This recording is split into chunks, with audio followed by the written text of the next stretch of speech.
success doesn't start with what you do. It starts with what you believe. It begins not in your hands, but in your mind. We live in a world that praises hustle, noise, and flashy wins. But the real formula, the one that creates lasting impact, comes down to three things. Control your mind, your mouth, and your money. Your mind is your command center. It's where every decision is born, where every excuse is made or rejected. You can't lead a life that's bigger than the story you're telling yourself. If your mind is filled with fear, everything becomes a threat. If it's filled with purpose, everything becomes a mission. Most people don't fail because they lack talent. They fail because they don't believe they can win. If your mind is undisciplined, it will pull you in 1,000 directions. You will react instead of respond, panic instead of plan. So start feeding your mind what builds you: books, mentors, silence, reflection. Because when you learn to control your mind, you don't just think better, you live better. Words are power, and too many people waste theirs. They speak without thinking. They complain without solving. They tear down instead of building up. The most successful people speak with intention. They know that what they say to others and to themselves matters deeply. Your words can shape culture. Your words can spark courage. Your words can start a movement or end a relationship. So speak less to impress and more to connect. Speak truth even when it's hard. Speak hope, especially when it's dark. And when it's not necessary to speak, don't. Now let's talk about the one thing most people either chase blindly or fear constantly. Money. Money is not the goal, it's the tool. You don't need to have millions to control your finances, but you do need to be intentional, because when money controls you, you'll chase validation. You'll buy things you don't need to impress people you don't like and wonder why you're still not fulfilled. Control your money by aligning it with your values. Save before you spend. Invest in what grows you. Say no to things that rob you of freedom. True wealth isn't about how much you make. It's about how well you manage, multiply, and move with what you have. You see, this isn't a gimmick. It's a life strategy. Control your mind, and you'll think like a leader. Control your mouth, and you'll speak like one. Control your money, and you'll move like one. This is the formula that creates not just success, but significance. Because when your mind is clear, your words are wise, and your finances are in order, you're not just surviving, you're leading. You're building. You're living on purpose. So today, make the decision. Master the 3 M's. Mind, mouth, money. Not for applause, not for ego, but for impact. Because the world doesn't need more noise. It needs more people who are grounded, clear, and intentional. Be that person. And watch what happens when success isn't just a dream, but a natural result. Everything begins in the mind. Before you take a single step, before you speak a single word, it starts with a thought. That quiet little voice inside your head, that's the real driver of your life. And whether you realize it or not, it's either moving you forward or holding you back. Most people don't fail because they're incapable. They fail because they're unconvinced.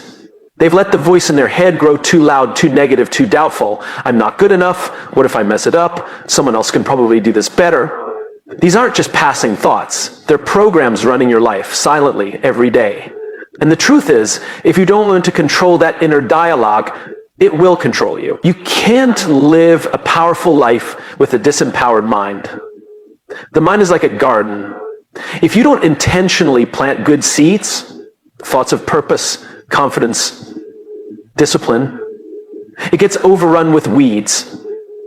And here's the tricky part. Those weeds feel real. They sound like truth, but they're not. They're old fears. They're echoes of failure. They're borrowed doubts from people who never chase their own dreams. You must become aware of the thoughts you allow to stay. You don't have to believe everything you think. Just because a thought shows up doesn't mean it deserves a seat at your table. Learn to challenge it. Ask, is this thought helping me or hurting me?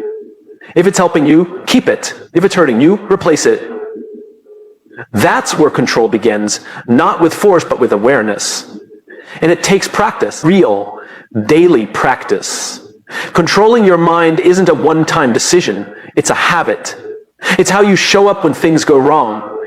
It's the discipline to choose optimism over cynicism. It's the self-awareness to pause before reacting, because your thoughts influence your emotions influence your actions, and your actions create your results. Think about how many opportunities you've already missed. Not because you weren't ready, but because your mind convinced you that you weren't worthy. The worst part of self-doubt is how convincing it can sound. But here's something powerful. The voice in your head is not fixed. It can change. It can be trained. You can teach it to encourage rather than criticize. You can rewire it to see challenges as growth, not threats. And when you do that, when you truly master the voice inside, you stop needing constant external validation because your confidence begins to come from within. Controlling your mind also means choosing what you consume, the conversations you engage in, the media you scroll through, the people you spend time with. All of that shapes your thoughts. Guard your attention like your life depends on it, because it does. Where your attention goes, your life follows. Feed your mind with what makes you stronger. Read books that stretch you. Listen to voices that challenge and uplift you. Surround yourself with people who remind you of who you're becoming. This isn't about toxic positivity. It's not pretending everything is great when it's not. It's about mental leadership. It's about telling yourself the truth in a way that moves you, not paralyzes you. Yes, life is hard. Yes, you'll have setbacks. But no, that doesn't mean you quit. That means you adapt. That means you reset your mind, not retreat from your mission. Control your mind, and you'll begin to control your life. You'll think with clarity. You'll act with purpose. You'll stop living from fear and start living from focus. The most powerful thing you'll ever do is learn to lead yourself from the inside out. And it all starts with mastering the voice you hear the most. Your own. The way you think is not permanent. It's programmable. The beliefs you hold today were shaped by years of repetition, some from experience, some from environment, and some from people who had no idea what they were talking about. And if your thinking was built, it can be rebuilt. Growth starts with the willingness to unlearn. So many of us are walking through life operating on autopilot, running old thought patterns that were installed when we were children, or in moments of failure, or through voices we trusted but shouldn't have. Maybe someone once told you that you weren't smart enough, or talented enough, or deserving of something better, and maybe you believed it. But what if you stopped accepting those thoughts as facts? If you want to grow, you have to challenge the software in your mind. You have to get honest about the thoughts you repeat every day, especially the ones you don't say out loud. Are you constantly predicting the worst? Are you always doubting your own ideas before anyone else gets the chance? That's not strategy. That's fear dressed up as logic. And it's costing you your potential. Rewiring your thinking doesn't mean flipping a switch. It means building a system. It means interrupting the thought loops that no longer serve you and replacing them with patterns that move you forward. Start small. Instead of saying, I always mess this up, try, I'm still learning how to handle this. That shift may seem subtle, but it's everything. Because your brain listens when you speak.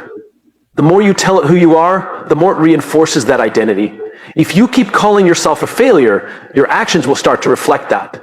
But if you tell yourself you're someone who adapts, someone who learns, someone who grows, you'll start acting like it. People talk about confidence like it's a trait, but confidence is actually a consequence. It's the natural result of taking action based on thoughts that support you. When you shift from fear-based thinking to growth-based thinking, you start taking risks, stepping up, and saying yes to things that once scared you. Not because you've eliminated fear, but because you've stopped letting it speak first. And here's something important. Rewiring your mind is not about delusion. It's not about ignoring your problems. It's about looking at them through a different lens.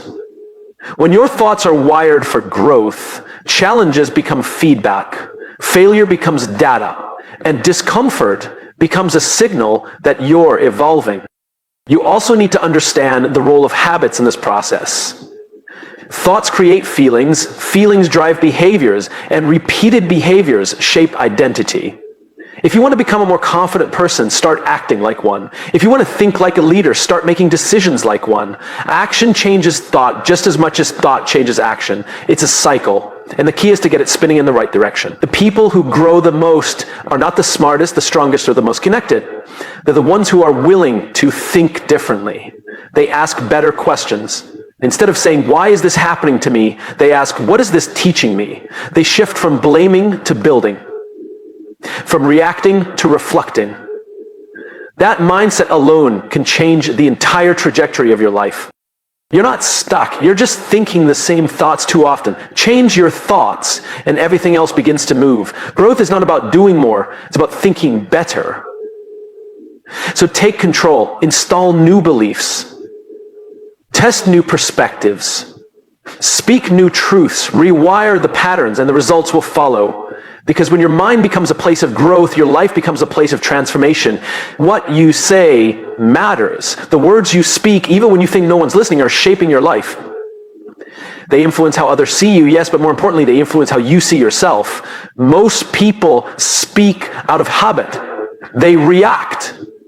They defend. They dump their emotions without considering the impact. But if you want to lead a powerful life, you have to speak with intention. You have to control your mouth. There's an old saying that words can build or destroy, and it's true. One sentence can inspire someone for years. One careless comment can shut someone down for life.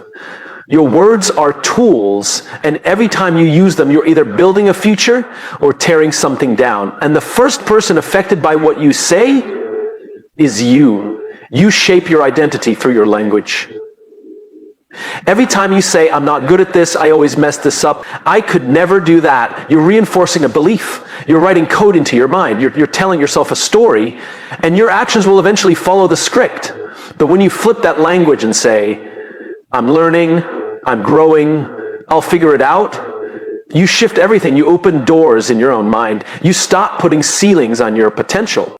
This doesn't mean lying to yourself. It means speaking with clarity, not chaos. It means using your mouth to direct your life instead of derail it. And it starts with awareness. Notice how you speak to yourself during difficult moments. Notice how you speak to others when you're stressed. Are your words helping? Are they necessary? Are they kind? Because words leave marks and not all of them are visible. Speaking with purpose also means choosing your silence wisely. Just because you have something to say doesn't mean it needs to be said. Some of the most powerful communication is done by listening. Most people are just waiting for their turn to talk. Real leaders listen to understand, not to respond. They know that wisdom isn't just about having the right answer. It's about asking the right questions. When you control your mouth, you stop reacting to every emotion. You stop feeding the fire of negativity with more complaints, more gossip, more noise. Instead, you become intentional. You learn when to speak up, when to hold space, and when to walk away. You speak life into people. You speak direction into situations. You become someone whose words carry weight, not because you talk the most, but because you speak what matters. It's not always easy. In a world that rewards the loudest voice, it can feel uncomfortable to pause and think before you speak. But leadership isn't about volume. It's about impact. You don't need to shout to be heard. You need to be clear, you need to be honest, and you need to speak from a place of conviction, not ego. So ask yourself, do my words reflect who I want to be? Am I building or breaking? Am I speaking out of fear or out of purpose? Because the moment you start controlling your mouth, everything shifts. Your relationships become more authentic, your confidence grows, your presence becomes stronger. Speak less to be liked and more to be understood. Speak with intention, not impulse. Let your words rise from your values, not your moods. Because when your mouth is aligned with your mission, you don't just sound powerful, you become powerful. Speak like your words shape worlds. Because they do. They always have. The words you use are not just communication tools, they are energy conductors. Every sentence you speak either adds to your energy or drains it. Every conversation you engage in either fuels your fire or slowly dims it. Most people don't realize this. They give their energy away casually, without thought, just because Someone invited them into a conversation. But if you want to live with clarity, peace, and focus, you must learn to protect your energy through the language you choose to speak and allow around you. There is a direct connection between the words you use and the way you feel. Speak frustration long enough and you'll feel agitated all day. Speak gratitude regularly and your energy begins to lift. What you say creates a rhythm inside your body and your mind. It programs your mood, your confidence, your perception of the world. That's why one negative interaction can ruin your whole day. It's not the event, it's the language that followed. You repeated the story. You replayed the frustration. You fed the emotion with words, and it grew stronger. The people who protect their energy best are not the ones who avoid hard conversations. They're the ones who are intentional about how they speak in the middle of them. They don't entertain gossip because they know it feels good in the moment but costs them clarity in the long run. They don't speak poorly about others behind their backs because they understand that what you say about others echoes back to you. And they don't spend hours rehashing the same problems with no intention of solving them. Because energy is currency, and they don't waste it on loops that lead nowhere. Protecting your energy means saying no, not just to people, but to the conversations that don't align with who you're becoming. It means recognizing when small talk becomes toxic talk. It means stepping away from discussions that feed fear, drama, or negativity. This isn't about being rude, it's about being responsible. You are responsible for the energy you carry, and you are responsible for the energy you create in others through the words you speak. It also means choosing your internal language wisely. The way you talk to yourself matters just as much, if not more, than how you talk to others. Every time you say, "I'm exhausted, I can't take this anymore, I'm so behind," your body listens. Your nervous system reacts. You begin to live into the language you've chosen. But when you shift to, "I'm prioritizing rest, I'm learning to manage stress, I've handled hard things before," your energy shifts with you. You move from a victim of life to an active participant in it. This doesn't mean ignoring your emotions. It means naming them with truth, not exaggeration. There's a difference between being tired and being defeated. There's a difference between being frustrated and being hopeless. Use words that reflect where you are without surrendering your power. Speak in a way that acknowledges reality, but also reminds you of your strength. Every word is an investment. Every sentence is a decision. You can either create momentum or resistance with what you say. And if you want to build a life that feels aligned, grounded, and purposeful, then you must learn to protect your energy through the language you allow to lead your day. You don't owe anyone endless access to your voice. You don't need to explain yourself in every conversation. Sometimes the most powerful way to protect your energy is simply to speak less, listen more, and choose silence over chaos. Because the more intentional you are with your words, the more powerful your presence becomes. And when your language aligns with your values, your energy becomes unstoppable. Money is one of the most misunderstood tools in life. Some people fear it, others chase it endlessly. Some use it to build freedom, while others let it control every decision they make. But here's the truth. Money is not good or bad. It's neutral. It simply reflects how you choose to use it. And if you're not in control of your money is controlling you. There's a big difference between having money and being the boss of your money. A lot of people earn a decent income, but still feel trapped. They're living paycheck to paycheck, not because they don't make enough, but because they've never learned to lead their finances. They spend emotionally. They buy to feel better. They avoid looking at their accounts because it makes them anxious. That's not freedom. That's slavery with a shiny filter. To take control of your money, you first have to take control of your mindset. Stop thinking of money as something that happens to you, and start treating it as something you manage with intention. It's not about being rich. It's about being responsible. It's about knowing where every dollar is going and making sure it's going where you want your life to go. Because if you don't give your money a purpose, it will find one on its own, and usually in someone else's pocket. It starts with awareness, not just what you spend, but why you spend. Are you buying because you need it or because you're bored? Are you upgrading your lifestyle every time you get a raise, or are you investing in something that grows? Are you filling emotional gaps with purchases, or are you building something sustainable? These are the questions people don't want to ask. Because the answers require change. But change is the price of freedom. Being the boss of your money means thinking long term. It means living beneath your means, not above them. It means choosing financial peace over temporary pleasure. It's not about denying yourself, it's about designing a life that's built to last. When you're the boss, you don't need to impress anyone. You don't need to explain your choices. You don't need to say yes to every dinner, every sale, every trend. You understand that money is a tool, and tools are meant to build. You also learn the power of saying no. No to unnecessary debt. No to comparison. No to short-term thinking. Because every yes has a price. Every dollar you spend today is a dollar you're not investing in your future. Being the boss of your money means knowing when to hold back so you can move forward with strength. And let's be clear, this isn't about hoarding money. It's about mastering it. It's about creating options. It's about putting yourself in a position where you're not stuck in a job you hate because of bills, or staying in a relationship out of financial fear. Money won't solve all your problems, but it will give you choices. And choices are what real freedom looks like.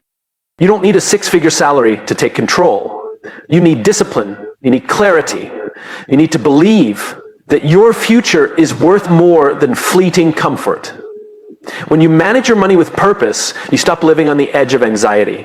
You gain confidence. You build security. You step into ownership, not just of your finances, but of your entire life. So make the shift. Stop being a slave to your spending and start being the boss of your money. Budget with vision, save with intention, invest with wisdom. And watch how different life feels when money is working for you, not against you. Because the goal isn't just more money. It's more freedom, more peace, and more control over the life you're building. We live in a world that glorifies the lifestyle, the cars, the clothes, the vacations, the constant stream of content, showing us how perfect someone else's life looks. And without even realizing it, we start measuring our worth by things that fade. We chase the image, not the impact. But at some point, you have to ask yourself, what are you really building? A lifestyle that looks good in pictures, or a legacy that outlives you? A lifestyle is about now. A legacy is about next. A lifestyle is what you consume. A legacy is what you contribute. One is rooted in appearance. The other is rooted in purpose. You get to choose which one you're building every day, not with your words, but with your decision. It's easy to get caught up in the surface. It's easy to spend your energy making sure you fit in, look the part, and feel like you're keeping up. But here's the truth.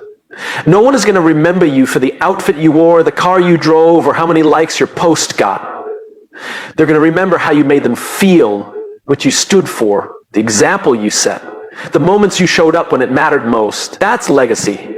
Legacy isn't about being famous or making history books. It's about being intentional. It's about choosing to live in a way that creates value, not just comfort.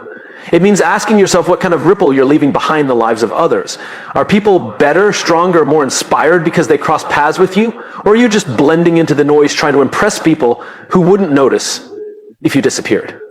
The lifestyle trap is seductive because it gives quick gratification. You buy something new and you feel powerful for a moment. You post something impressive and you get a wave of approval. But those moments are short-lived. And they come at a cost. Your time, your peace, your focus. You start living for applause instead of alignment. You chase attention instead of intention. Building a legacy requires patience. It's not always flashy. It's not always visible. It's found in the quiet decisions, the way you treat people when no one's watching, the discipline you carry behind closed doors, the time you invest in things that don't pay off today but will shape someone's life tomorrow. Legacy is slow work, but it's sacred work.